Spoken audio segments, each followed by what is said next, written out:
আমাদের দূরত্ব বাড়ায়, সান্নিধ্যে আনে না। এই কালচারকে বাদ দিতে হবে, এটাকে পরিহার করতে হবে। এত উঁচু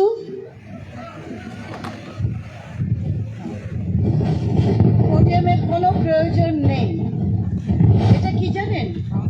এটা হচ্ছে একটা অহমের অপসংস্কৃতি। এটার থেকে বের হতে হবে। আমি আমার মন্ত্রণালয় থেকে শুরু করলাম। আমি বলে দিচ্ছি, আমার সেক্রেটারি সাহেব আছেন এখানে, অত্যন্ত কর্মযোগ্য একটি মানুষ। আমার মন্ত্রণালয় থেকে শুরু হবে এই উঁচু পোডিয়াম বাদ।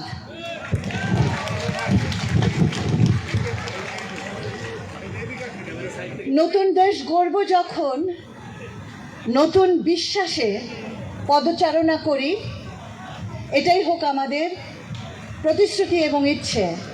যা করে এসেছি সবটুকু কিন্তু সুন্দর ছিল না, যা করে এসেছি সব কিছু কিন্তু মঙ্গল ছিল না।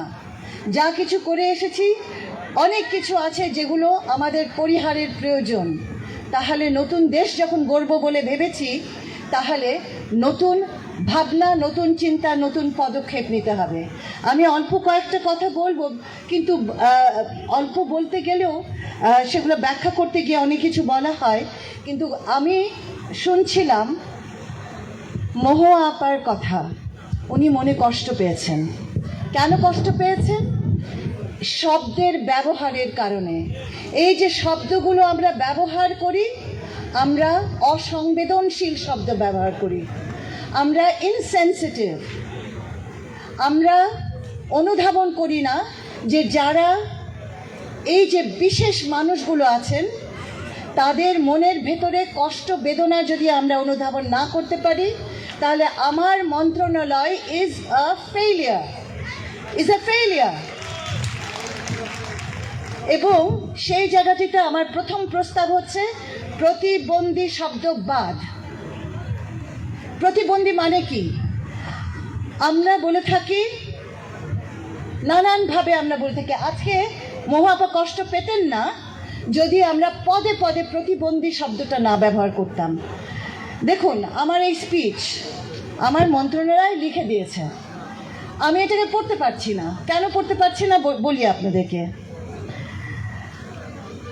এখানে প্রতিবন্ধী বৈশিষ্ট্য সম্পন্ন শিশু ব্যক্তি, প্রতিবন্ধী বিষয়ক গবেষক, চিকিৎসক, থেরাপিস্ট, প্রতিবন্ধী বিষয়ক তমুক, প্রতিবন্ধী বিষয়ক তমুক।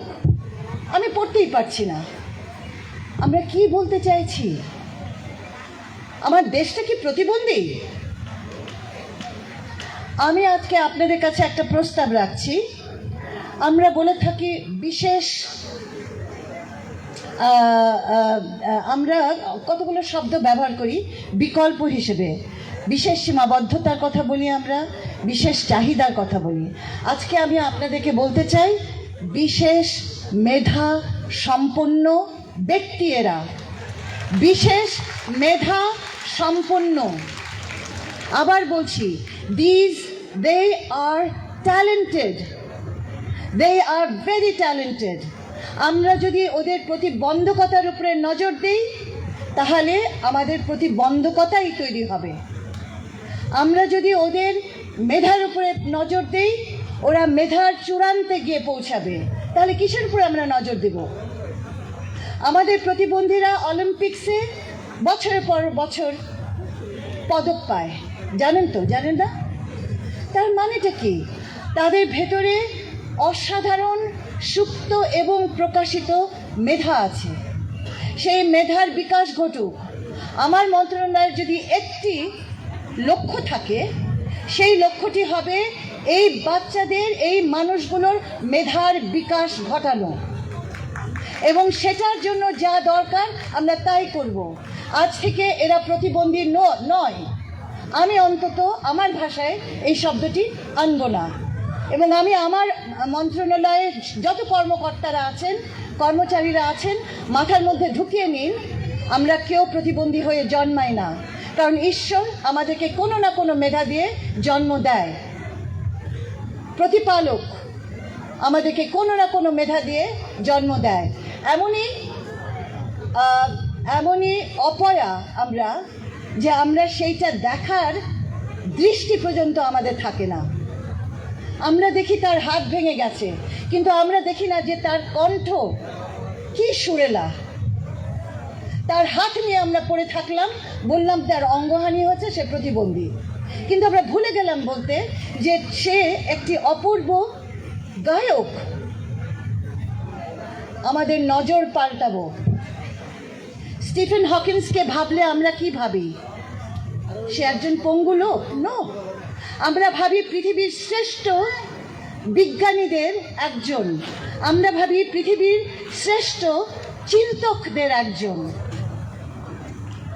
আমার যে যত ছেলেমেয়েরা আছে, বয়স্করা আছেন, তরুণরা আছেন, শিশুরা আছেন, আমি বিশ্বাস করি তাদের প্রতিজনের ভেতরে মেধা আছে। আমি আপনাদের কথাগুলো শুনছি আর ভাবছি আমাদের পথ চলা ভুল, পাল্টাবো আমরা এই পথ চলা। 12টা ক্যাটাগরি, 12 ধরনের প্রতিবন্ধকতার শিকার হই আমরা। সেই 12টা ক্যাটাগরি আমি আমার প্রকল্পের যিনি দায়িত্বে আছেন তাকে এক্ষুনি আমি বলছিলাম 12টা কর্মশালা হবে, অতি সত্বর। আমি শুনতে চাই আমার এই মানুষগুলো পরিকল্পনার ভেতরে নেই, না থাকলে তাদের পরিকল্পনার ভেতরে আসতে হবে। আমার মন্ত্রণালয়ে কি পরিকল্পনা করা হচ্ছে, এই 12টা দল থেকে আমি রসদ নেব। আমরা এখানে এসে বসিনি কতগুলো কি বলবো, দেশের ভিশন বলি আমরা, লক্ষ্য বলি আমরা, অর্জন আমরা এখানে বসে নির্ধারণ করতে পারি না, আমরা এককভাবে পারি না। আমি দেখতে চাই সমাজ কল্যাণ মন্ত্রণালয় একটি অত্যন্ত সংবেদনশীল, সূক্ষ্ম, অংশগ্রহণমূলক অংশীদারদেরকে নিয়ে, যারা এর উপকারভোগী তাদেরকে নিয়ে পরিকল্পনা করা শুরু করেছে। There must be planning, and this planning must reflect the people that we want to benefit. বাংলাদেশের দুটো বড় জায়গায় আমাদের কাজ, সেই কাজের মধ্য দিয়ে আমরা আপনাদের কাছে পৌঁছাই। একটি হচ্ছে ভাতা কেন্দ্রিক, সেখানেও আমাদের ত্রুটির শেষ নেই। আরেকটি হচ্ছে আমাদের এই যে কাজটি, প্রোগ্রামটা আমরা করি, এবং এর ভিতরে অন্তর্নিহিত যে বিষয়টা আমি দেখতে পাই, আমাদের ওয়েলফেয়ার স্টেটের স্বপ্ন। 71-এ ফিরে যাই, এটা